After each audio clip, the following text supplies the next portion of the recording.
यदि एक अवलोकन x1, x2, x3 ये xn तक इस प्रकार से चलता जा रहा है, इसका समांतर माध्य 1 दिया हुआ है, इसका समांतर माध्य कितना है 1 है, तो x1/k, x2/k, x3/k ये इस प्रकार से चलता जा रहा है, xn/k तक ये चलता जा रहा है। ठीक, तो इसका समांतर माध्य क्या होगा ये हमसे यहाँ पर पूछा गया है और बोला गया है कि ये जो k जो है वह आपका 0 से बड़ा है। ठीक, अब यहाँ पर देखिए इस प्रश्न को सॉल्व करने के लिए आपको एक छोटी सी चीज आनी चाहिए, वो क्या है, तो देखिए जैसे कि हम यहाँ पर बोले हैं कि संख्याएं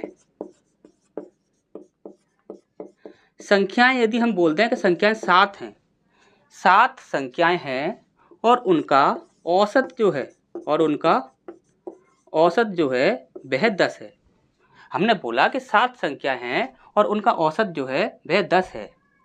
यदि प्रत्येक संख्या से 5 घटाया जाए तो नया औसत जो होगा वह क्या होगा। 7 संख्याएं हैं और उनका औसत 10 है, यदि प्रत्येक संख्या से 5 घटाया जाए तो नया औसत क्या होगा। तो आप बोलोगे कि जो औसत होगा उसमें से हम 5 माइनस कर देंगे तो हमें नया औसत मिल जाएगा 5। इसी प्रकार से यदि हम बोलें कि यदि प्रत्येक संख्या में 5 जोड़ा जाए तो नया औसत क्या होगा, तो आप बोलोगे कि सर 10 में हम क्या करेंगे 5 ऐड कर देंगे, हमारा नया औसत बन जाएगा 15। ठीक, अब इसी प्रकार से हम बोले कि प्रत्येक संख्या में यदि 5 से डिवाइड किया जाए तो नया औसत क्या होगा, तो आप बोलोगे कि सर यहाँ पर हम 10 में 5 से डिवाइड कर देंगे, हमारा औसत आ जाएगा 2।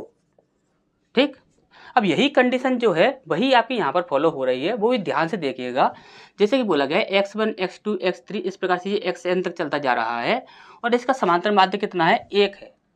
अब इसने बोला है कि x1/k, x2/k, x3/k ये इस प्रकार से चलता जा रहा है xn/k तक, तो इसका समांतर माध्य क्या होगा। आपको अच्छे से पता है कि यदि प्रत्येक संख्या में एक ही संख्या से डिवाइड किया जाए, हमने क्या बोला है कि प्रत्येक संख्या में यदि एक ही संख्या से डिवाइड किया जाए, वह कांस्टेंट वैल्यू है, कोई भी आपकी कांस्टेंट वैल्यू हो सकती है, तो यदि प्रत्येक संख्या में एक ही संख्या से डिवाइड किया जा रहा है तो यानी कि समांतर माध्य जो होगा उसमें यदि हम उसी संख्या से डिवाइड करते हैं तो हमारा समांतर माध्य निकल आएगा। ठीक, तो हमारा आंसर क्या हो जाएगा 1/k, यानी कि हमें क्या करना होगा कि 1 में k से डिवाइड करना होगा। ठीक, अच्छा समझ आ गया होगा। नेक्स्ट क्वेश्चन की ओर बढ़ते हैं।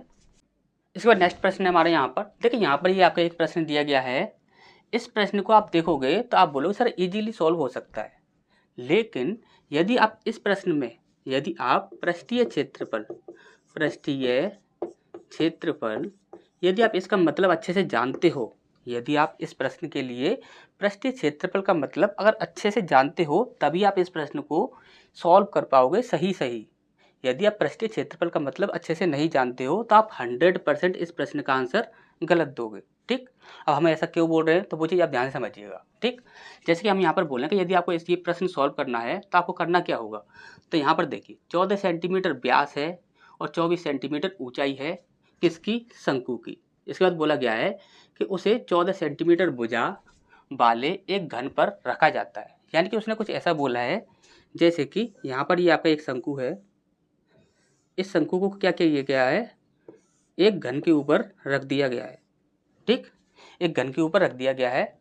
अब यहाँ पर बोला गया है कि यहाँ पर इसकी जो त्रिज्या है, त्रिज्या कितनी है, तो देखिए 14 सेंटीमीटर व्यास है तो त्रिज्या कितनी हो जाएगी 7 हो जाएगी। ठीक, और इसके बाद 24 सेंटीमीटर इसकी ऊंचाई है, 24 सेंटीमीटर यदि इसकी ऊंचाई है तो आपको एक ट्रिपलेट अच्छे से याद होगी 7, 24, 25, तो यहाँ पर तिर्यक की लंबाई जो होगी वो कितनी हो जाएगी आपकी 25 हो जाएगी। ठीक, 7, 24, 25। ठीक, और यहाँ पर घन की जो भुजा दी गई है वो कितनी है आपकी 14। ठीक, अब यहाँ पर हम आपसे बोले कि इस प्रश्न को आपको सॉल्व करना है, यहाँ पर पूरी ही इस आकृति का आपको यहाँ पर क्या करना है कि पृष्ठीय क्षेत्रफल निकालना है। अब पृष्ठीय क्षेत्रफल निकालने के लिए आप क्या करोगे कि शंकु का पृष्ठीय क्षेत्रफल निकाल दोगे, उसके बाद यहाँ पर ये घन का पृष्ठीय क्षेत्रफल निकाल दोगे और दोनों को ऐड कर दोगे, आपका आंसर आ जाएगा। ठीक, लेकिन यहाँ पर इस प्रकार से यदि आप इस प्रश्न को सॉल्व करते हो, सिर्फ इतना सॉल्व करते हो, तो आपका आंसर जो होगा वो 100% गलत ही आएगा। ठीक, ऐसा क्यों, तो वो चीज़ आप ध्यान से समझ लीजिए। यहाँ पर हमने बोला कि देखिए शंकु जो है, शंकु की यदि हम बात करें तो शंकु का जो पृष्ठीय क्षेत्रफल का फॉर्मूला होता है वो क्या होता है πr/l, और यहाँ पर यदि हम यहाँ पर घन की बात करें, किसकी बात करें, घन की बात करें, तो यहाँ पर घन की बात करें तो यहाँ पर इसका होता है आपका 6a²। ठीक, अब यहाँ पर आप देखोगे तो यहाँ पर देखिए ये है आपका 6 × a यानी कि 14, 14 का स्क्वायर करेंगे हम 14 × 14। ठीक, इसके बाद इसकी बात करें तो 22/7 गुणा आर की वैल्यू कितनी है 7 है और लंबाई कितनी है आपकी 25। ठीक, अब यहाँ पर देखोगे तो 7 से तो ये आपका 7 कैंसिल हो जाएगा और यहाँ पर 22 से हम इसमें इंटू करेंगे तो 5 दूनी 10 की 0 हासिल लगे 1 और 2 दूनी 4 और 1 5 और यहाँ पर 0 5 0 5 5, ये तो आपका इतना हो जाता है। अब इसकी बात करें 14 का 196 होता है गुणा 6 कर देते हैं, 6 छंग 36 की 6 हासिल लगी 3, 9 छंग 54 57 की 7 हासिल लगी 5, 6 कम 6 11, यानी कि ये हो जाता है आपका 1173। तो देखिए 1176 में हमें क्या करना होगा 550 को ऐड करना होगा, कितना आया 6 और यहाँ पर आ जाएगा आपका 12 की 2 हासिल लगी 1 और यहाँ पर 5 और 1 6 और 1 7 और यहाँ पर इतना आपका यहाँ पर आ जाता है 1726 आपका यहाँ पर आ जाता है। अब यहाँ पर 1726 जो आया है वह पूरे का ही आया है। ठीक, अब यहाँ पर हमसे पूछा गया था कि संपूर्ण आकृति का पृष्ठीय क्षेत्रफल निकालिए, लेकिन आपने यहाँ पर किया क्या है कि सबसे पहले शंकु का निकाला, फिर उसके बाद आपने क्या किया कि यहाँ पर घन का निकाल दिया। जब घन का आपने निकाला तो आपको अच्छे से पता है कि घन का जब आप निकालोगे तो घन के 1 2 3 4 5 6 टोटल 6 फलक होते हैं और 6 फलक में से एक फलक पर ही 6 फलक में से एक फलक पर ही यहाँ पर शंकु रखा गया है। जब शंकु रखा गया है तो शंकु ने एक एरिया जो है वो आपका घेर रखा है, एक एरिया जो है वह घेर रखा है। तो यहाँ पर आपको ये पता होना चाहिए कि पृष्ठीय क्षेत्रफल का असली मतलब क्या होता है। तो देखिए पृष्ठीय क्षेत्रफल का सही मतलब होता है कि जो एरिया हमें दिख रहा है, क्या जो एरिया हमें दिख रहा है सिर्फ उसका हमें क्षेत्रफल बताना है। जो एरिया आपका छुपा हुआ है जिसे हम नहीं देख सकते उसका हमें क्षेत्रफल नहीं बताना है। ठीक, तो यहाँ पर ये क्या होगा कि यहाँ पर आपने घन का जो जब पृष्ठीय क्षेत्रफल निकाला तो सारे ही फलकों का निकाल दिया, लेकिन एक फलक पर जो शंकु रखा हुआ था उस एरिया ने जो शंकु था उसने क्या किया कि एक एरिया घेर लिया था। ये वाला जो एरिया घेरा गया है इसका जो क्षेत्रफल होगा वो हमें यहाँ पर क्या करना होगा माइनस करना होगा। अब यहाँ पर देखिए इसका क्षेत्रफल यदि हम माइनस करेंगे तो आपको अच्छे से पता है पाई आर स्क्वायर को यदि हमें माइनस करना है तो 22/7 गुणा आर की वैल्यू कितनी है तो आर की वैल्यू है हमारी 7 थी। ठीक, तो यहाँ पर 7 × 7 तो 7 से 7 का कैंसिल हो जाएगा, 7 दूनी 14 की 4 हासिल लगी 1, 7 दूनी 14 1 15। ठीक, यानी कि 154 हमें यहाँ पर माइनस करना होगा 154।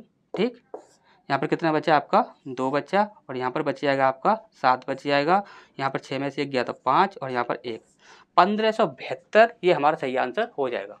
तो देखिए यहाँ पर है आपका 1572 सेंटीमीटर स्क्वायर, यही हमारा सही आंसर होगा। ठीक, तो अच्छे से याद रखिएगा पृष्ठीय क्षेत्रफल का मतलब ये होता है कि जो एरिया हमें दिख रहा है, जो एरिया हम देख सकते हैं सिर्फ उसी का हमें क्षेत्रफल बताना है, ना कि जो छुपा हुआ है उसका, क्योंकि ये वाला जो हिस्सा था ये आपका क्या था छुपा हुआ था। ठीक, अच्छा समझ आ गया होगा। नेक्स्ट क्वेश्चन की ओर बढ़ते हैं। इसके बाद नेक्स्ट प्रश्न हमारे यहाँ पर देखिए यहाँ पर बोला गया है त्रिभुज ABC में DE और F क्रमशः BC CA और AB भुजाओं के मध्य बिंदु है। BE और DF एक दूसरे को X पर काटते हैं, DE और CF एक दूसरे को Y पर काटते हैं। XY का मान क्या होगा, XY जो भुजा होगी उसका मान क्या होगा, ये हमसे यहाँ पर पूछा गया है। ठीक, देखिए यहाँ पर आपकी दो थ्योरी काम करती है। पहली थ्योरी क्या होती है कि यदि हम बोलें कि एक त्रिभुज है, एक क्या है त्रिभुज है और इस त्रिभुज के दो मध्य बिंदु दोनों भुजाओं के मध्य बिंदुओं को यदि आपस में मिलाया जाए तो मान लीजिए ये वाली भुजा है x और ये वाली भुजा है y, तो x जो भुजा होगी वो y भुजा की आधी होती है, या फिर हम ये भी बोल सकते हैं कि y जो भुजा है वह x भुजा की दुगनी होती है। ठीक, ये बात आपको अच्छे से पता होगा। अब दूसरी बात यदि हम बात करें समांतर चतुर्भुज, समांतर चतुर्भुज, समांतर चतुर्भुज में होता क्या है, तो समांतर चतुर्भुज में क्या होता है, समांतर चतुर्भुज के बारे में यदि आप जानते हो तो उसके जो दोनों विकर्ण जो होते हैं, उसके जो दोनों विकर्ण जो होते हैं वो आपस में एक दूसरे को बराबर बराबर दो भागों में विभाजित करते हैं। जैसे कि हम बोलें कि यदि ये पूरा विकर्ण जो है यदि वह 2x है तो इस विकर्ण के द्वारा इस विकर्ण को बराबर बराबर दो भागों में बांटा जाएगा, x और x। ठीक, इतनी सी बात आपको अच्छे समझ आ गई होगी। अब यहाँ पर हम ध्यान से समझते हैं इस प्रश्न में क्या करना है। बोला गया है त्रिभुज ABC एक त्रिभुज है, जैसे कि हमने यहाँ पर बोला कि ये आपका एक त्रिभुज है ABC A B और C। ठीक, उसने बोला है कि डी ई और एफ क्रमशः बी सी सी ए और ए बी भुजाओं के मध्य बिंदु हैं। बी सी भुजा कहाँ है, बी सी ये है, तो बी सी भुजा का मध्य बिंदु कौन सा है, डी है, ठीक। और इसके बाद बोला गया है सी ए का मध्य बिंदु कौन सा हो जाएगा, ई, तो सी ए का यहाँ पर ई हो जाएगा, ठीक। इसके बाद ए बी का कितना हो जाएगा, एफ हो जाएगा, तो ए बी भुजा का यहाँ पर ये एफ मध्य बिंदु हो जाएगा, ठीक। अब हम इन्हें मिला देते हैं, ठीक। अब इन्हें हमने मिलाया, तो मिलाने के बाद इस प्रकार से एक आकृति बनी। अब उसने बोला है, यहाँ तक हमने सॉल्व किया, उसके बाद बोला है बी ई और डी एफ एक दूसरे को एक्स पर काटते हैं। बी ई यानी कि बी से लेकर ई तक, बी ई और डी एफ ये एक दूसरे को क्या करते हैं कि एक्स पॉइंट पर काटते हैं। ये जो बिंदु है ये आपका एक्स है, ठीक। अब इसके बाद बोला गया है डीई और सी एफ, डीई और सी एफ, जैसे कि हम बोले सी एफ तो ये हो गया और डीई आपका ये हो गया, तो डीई और सी एफ जो होंगे वह एक दूसरे को बाई पर काटते हैं। यानी कि ये वाला जो पॉइंट है ये कौन सा है, बाई पॉइंट है। कौन सा पॉइंट है, बाई पॉइंट है। अब यहाँ पर हमसे पूछा गया है कि एक्स बाई का मान क्या होगा, यानी कि ये एक्स से लेकर ये बाई तक की जो दूरी होगी ये कितनी होगी, ये हमसे यहाँ पर पूछा गया है, ठीक। अब ध्यान से समझिएगा, यहाँ पर हम बताना क्या चाहते हैं वो चीज़ आप ध्यान से समझिएगा। सबसे पहली बात हमने बोला कि यदि त्रिभुज की दोनों भुजाओं के मध्य बिंदुओं को मिलाकर यदि रेखा खींची जाती है तो वह सामने वाली भुजा की आधी होती है, ठीक। अब यहाँ पर इसी प्रकार से हम बात करें तो ये जो आपका त्रिभुज है इसके ये मध्य बिंदु हैं और मध्य बिंदुओं के द्वारा यदि इस प्रकार से ये रेखा खींची गई है तो ये रेखा जितनी होगी इसकी डबल होगी ये वाली रेखा, ठीक। अच्छे से ये बात आपको समझ में आ गई होगी। अब यहाँ पर हम इसी प्रकार से यदि हम बात करें तो यहाँ पर देखिए, यहाँ पर आपको एक समांतर चतुर्भुज दिख रहा होगा इस प्रकार से। यहाँ से हम यूँ गए, फिर हम यूँ आ गए और फिर हम इस प्रकार से यूँ आए और यहाँ पर फिर हम इस प्रकार से यूँ आ गए, तो ये आपको एक समांतर चतुर्भुज दिख रहा होगा, ठीक। ये समांतर चतुर्भुज दिख रहा है। अब इस समांतर चतुर्भुज में देखोगे तो एक आपका ये विकर्ण हो गया और एक आपका ये विकर्ण हो गया, ये दो विकर्ण हो गए और ये दोनों विकर्ण एक दूसरे को क्या करते हैं, मध्य बिंदु पर काटते हैं। यानी कि ये क्या करेंगे, दोनों ही भुजाओं को समान दो भागों में बांटेंगे। अब यहाँ पर देखिए ये वाला जो विकर्ण है इस वाले विकर्ण को दो समान भागों में बांटेगा, तो यहाँ पर देखिए ये वाला और ये वाले जो दोनों हिस्से होंगे ये समान होंगे। यानी कि ये जो पॉइंट है ये क्या हो गया, ये मध्य बिंदु हो गया इस भुजा का, ठीक। कन्फर्म है इतनी सी बात। यहाँ से यहाँ तक इस भुजा की यदि हम बात करें तो ये जो होगा ये मध्य बिंदु होगा। इसी प्रकार से एक समांतर चतुर्भुज आपका यहाँ से इस प्रकार से यूँ दिखेगा जैसे कि हमने पहले देखा था, और इसी प्रकार से ये आपका एक समांतर चतुर्भुज ये इधर की साइड है। अब यहाँ पर हम देखेंगे तो ये आपका उस समांतर चतुर्भुज का जो नया है इसका विकर्ण हो गया, ठीक। ये दोनों विकर्ण हो गए। अब विकर्णों की बात करें तो मध्य बिंदु पर काटेंगे और वो क्या करते हैं कि वह दूसरे विकर्ण को क्या करते हैं, दो बराबर भागों में बांटेंगे। अब यहाँ पर देखिए ये वाला जो विकर्ण है ये इस वाले विकर्ण को दो समान भागों में बांटेगा। यानी कि ये वाला जो हिस्सा है और ये वाला जो हिस्सा है ये दोनों समान होंगे। यदि ये वाला हिस्सा और ये वाला हिस्सा यदि दोनों समान है तो यानी कि हम यहाँ कह सकते हैं कि ये क्या होगा, इस वाली भुजा का मध्य बिंदु होगा।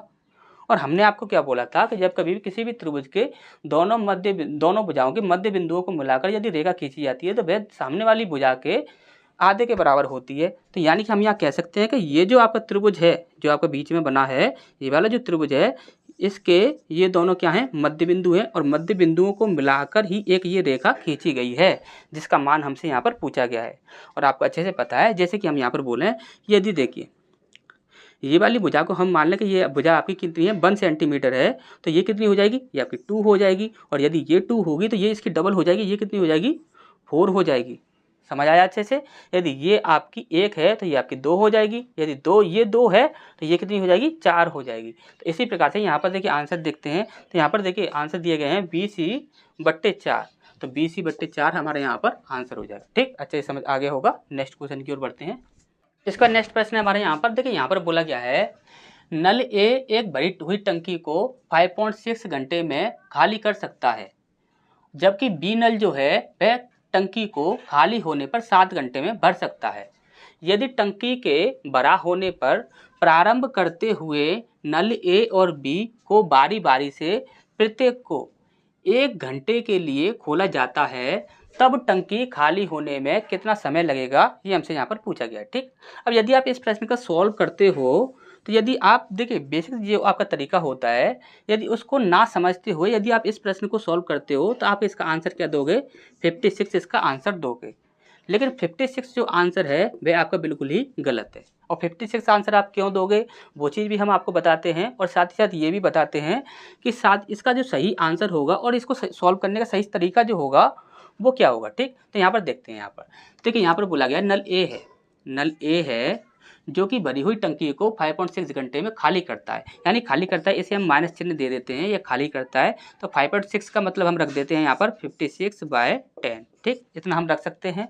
इसके बाद बोला गया है कि नल बी है, एक क्या है, नल बी है, उसी टंकी को खाली होने पर 7 घंटे में भर सकता है, यानी कि बी जो नल है उसे हम प्लस साइन दे देते हैं क्योंकि वह भर रहा है। तो ये क्या है कि 7 हावर में भर देता है। ठीक, अब यदि हम बात करें कि टंकी की जो क्षमता है, टंकी की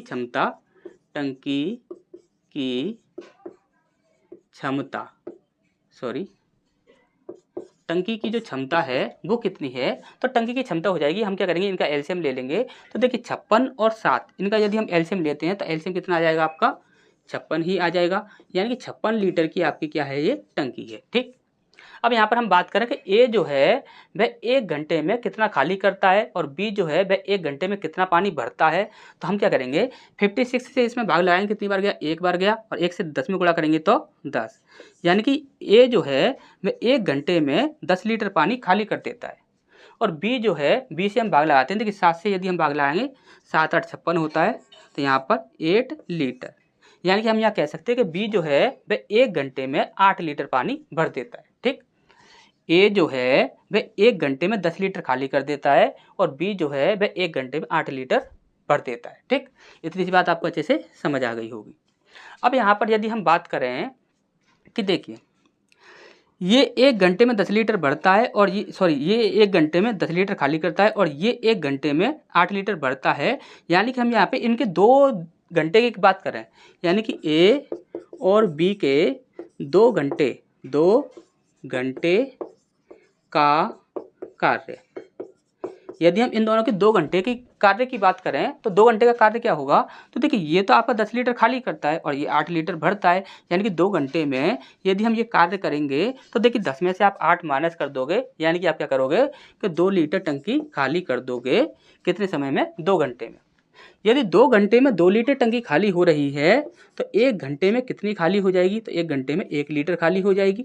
सिंपल सी बात है, 2 घंटे में यदि 2 लीटर टंकी खाली हो रही है तो 1 घंटे में कितनी खाली हो जाएगी, 1 लीटर खाली हो जाएगी। ठीक, अब यहाँ पर यदि हम बात करें कि 1 घंटे में यदि 1 लीटर खाली हो रही है तो 56 लीटर खाली करने में कितना समय लगेगा, तो 56 में यदि हम 1 से डिवाइड करते हैं तो 56 घंटे ही लग जाएंगे।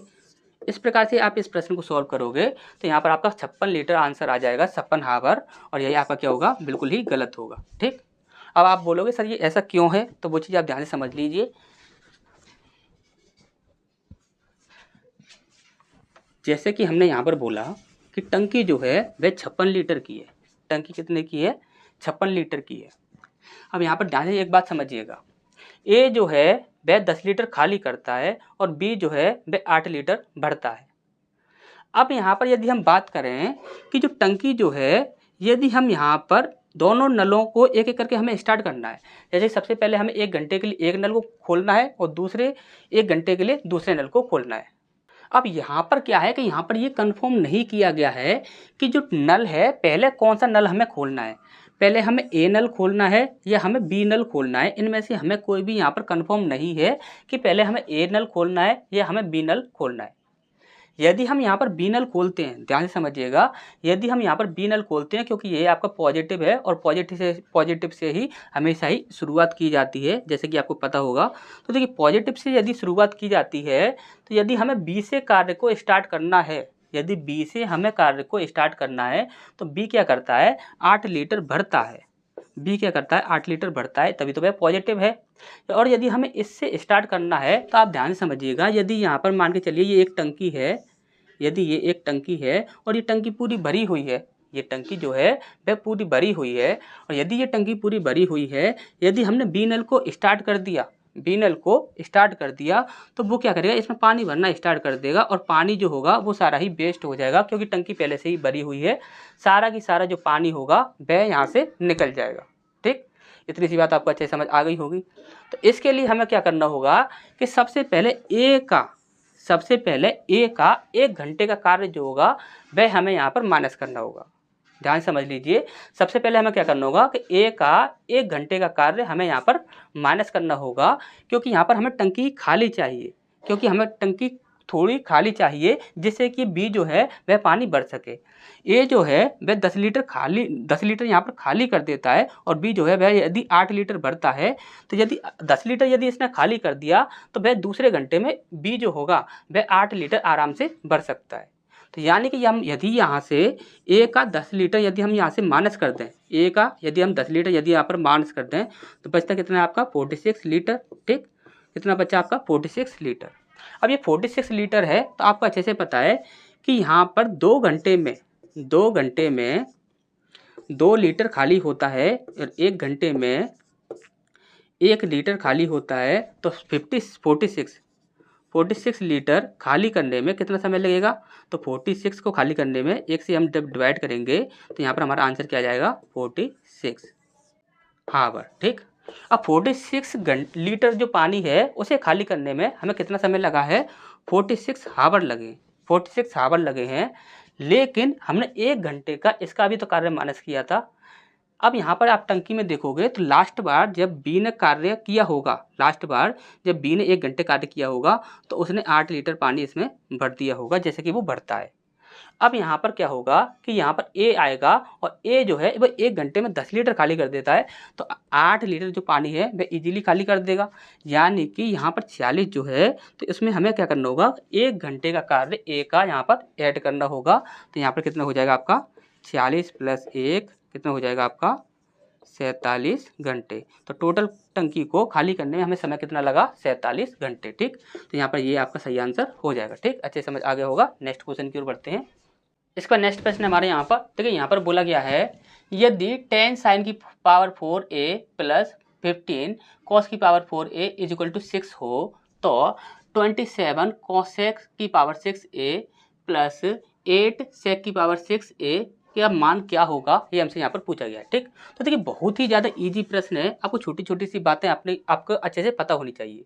और वो क्या है, जैसे कि हम यहाँ पर बोलें कि ये आपका मैटर दिया हुआ है, ये कितना है आपका 10 sin की पावर 4a + 15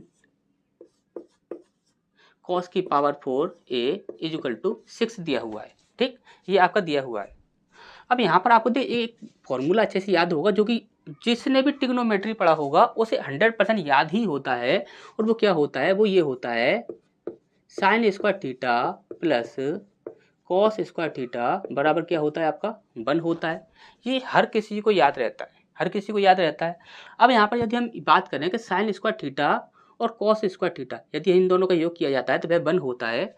यदि हम यहाँ पर बात करें कि यदि हम यहाँ पर 1 बनाना चाहें, तो हमें क्या करना होगा कि यहाँ पर 6 से डिवाइड करना होगा। ध्यान से समझिएगा, यहाँ पर हमें क्या करना होगा 6 से डिवाइड करना होगा। और आपको अच्छे से पता है कि यदि किसी भी तराजू के 2 पलड़े हैं और दोनों ही को हमें समान रखना है तो हमें क्या करना होगा कि इस पलड़े में जितना सामान रखा जा रहा है इस पलड़े में भी उतना ही सामान रखना होगा। ठीक, यानी कि यहाँ पर यदि बराबर लगा हुआ है तो इधर वाली कंडीशन में यदि हमने 6 से डिवाइड किया है तो इस कंडीशन में भी हमें 6 से डिवाइड करना होगा।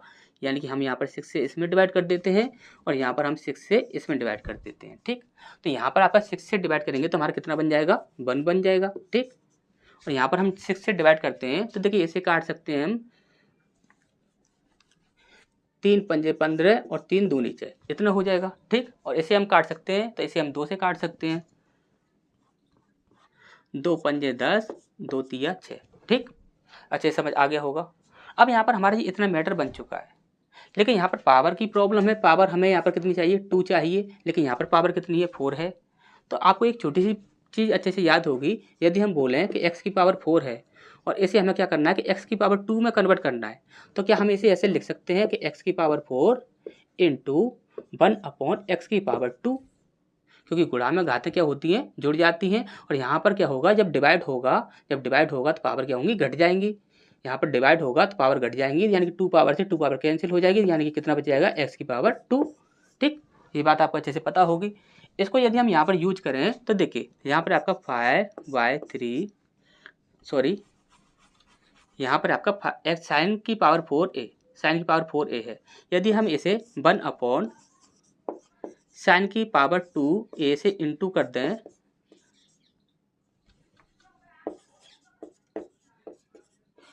ठीक, ये आपका बन गया 1 साइन की पावर 2a और इसको हमें इंटू कर दिया साइन की पावर 4a के साथ। ठीक, हमारा यही बन जाएगा।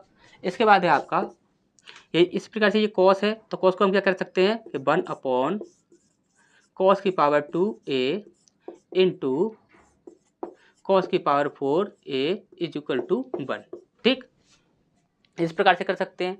अब हम इस मैटर को ये कह सकते हैं कि ये साइन स्क्वायर थीटा और ये कॉस स्क्वायर थीटा है और बराबर इसका मान 1 है। ठीक, क्योंकि यहाँ से देखेंगे तो आप यहाँ पर 2 पावर है, यहाँ पर 4 पावर है, 2 पावर से 2 पावर आपस की कैंसिल हो जाएगी, तो यहाँ पर कितनी बचेगी 2 पावर बचेगी और इसी प्रकार से यहाँ पर भी 2 पावर बचेगी। ठीक, अच्छे समझ आ गया होगा इतना मैटर। अब यहाँ पर एक बात और ध्यान से समझिएगा, यहाँ पर क्या है आपका कॉस की पावर 4a और यहाँ पर क्या है कॉस की पावर 4a। ठीक, ये मैटर तो यहाँ पर है, यहाँ पर आपका साइन की पावर 4a और यहाँ पर है आपका साइन की पावर 4a, तो ये मैटर आपका यहाँ पर है। तो क्या हम ये कह सकते हैं कि 1 साइन की power 2a is equal to आपका 5/3 है, तो आप बिल्कुल कह सकते हो। और दूसरा हम ये कह सकते हैं कि 1 कॉस की पावर 2a इसका मान 5/2 है। ठीक, तो ये आप बिल्कुल कह सकते हो। अब यहाँ पर एक बात और समझिए, 1 साइन क्या होता है, तो 1 साइन क्या होता है कोसेक, यानी कि ये क्या है आपका cosec square a is equal to, पता होना चाहिए आपको 1 साइन स्क्वायर, 1 साइन जो होता है वह कोसेक होता है और 1 कॉस जो होता है वह आपका सेक होता है। ठीक, आपको अच्छे से पता होगा ये बात। तो यहाँ पर हम ये लिख सकते हैं कि 1 साइन स्क्वायर a की जगह पर हम लिख सकते हैं कोसेक स्क्वायर a 5/3। ठीक, और दूसरा हम लिख सकते हैं कि 1 कॉस स्क्वायर a है, तो हम उसे क्या लिख सकते हैं सेक लिख सकते हैं, यानी कि हम लिख सकते हैं sec square a is equal to 5/2। ठीक, इतना हम लिख सकते हैं। हमें यहाँ पर पावर कितनी पूछी गई है, यहाँ पर हमें पावर 6 पूछी गई है। कितनी पूछी गई है 6 पावर पूछी गई है। तो यहाँ पर हमारी पावर कितनी है 2 है। यदि 2 को हमें 6 बनाना है तो हमें क्या करना होगा इंटू करना होगा, यहाँ पर हमें पावर लगानी होगी, पावर से इंटू करेंगे तो यहाँ पर कितनी पावर लगाएं तो 3 दूनी 6 होता है, यानी कि हमें पावर 3 करनी होगी। जब हमें इधर 3 पावर करेंगे तो बराबर का निशान लगा हुआ है, तो इधर भी हमें 3 पावर करनी होगी।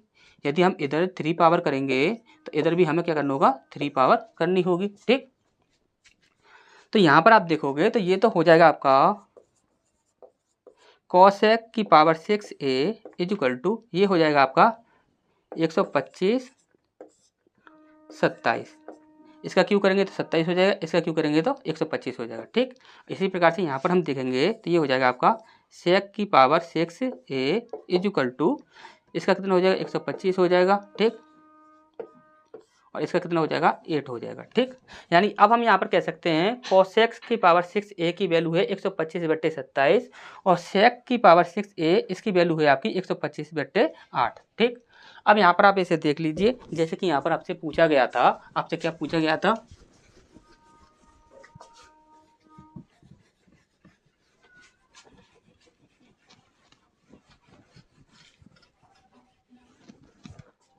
तो आपसे यहाँ पर पूछा गया था 27